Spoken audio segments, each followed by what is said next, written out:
Niché à 100 mètres d'altitude, les chutes Lancrenon de Yamba, dans l'arrondissement de Diohong, département d'Umbéré. Ce sont les plus hautes chutes de l'Adamawa. Au détour d'une montagne, un nuage de brume s'échappe des entrailles d'une colline dans un panache de fumée immaculée. Ici, une épaisse couche de vapeur enveloppe l'atmosphère et survole ce bijou au rythme du fracas de ses eaux. Un paysage fréquenté par de nombreux touristes venus de partout.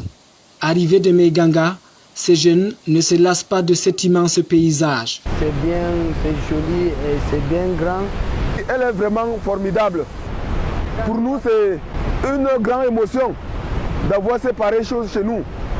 Un site unique en son genre, avec comme particularité la fraîcheur insolente qui couvre ce paradis touristique.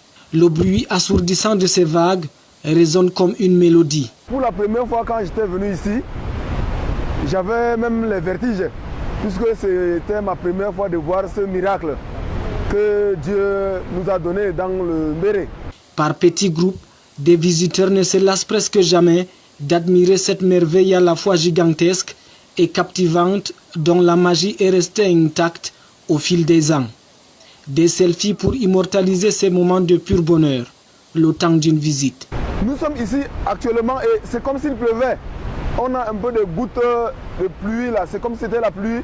Pourtant, c'est une partie de la chute qui nous arrose. Situé sur la rivière Ngou, affluent d'Umbéré, qui marque la frontière entre le Cameroun et la RCA, ces chutes doivent leur nom à Pierre Lancrenon, lieutenant de l'armée française, qui les découvre le 8 août 1905 alors qu'il avait 25 ans. Face à ces jeunes, un rideau d'eau, le point le plus bas atteint par le fleuve Ngou, jeté dans le vide. Cette beauté naturelle est aujourd'hui menacée. L'accès à ces sites touristiques est difficile. Des herbes qui tutoient le ciel ont envahi le passage. Les escaliers qui mènent aux chutes sont à peine visibles.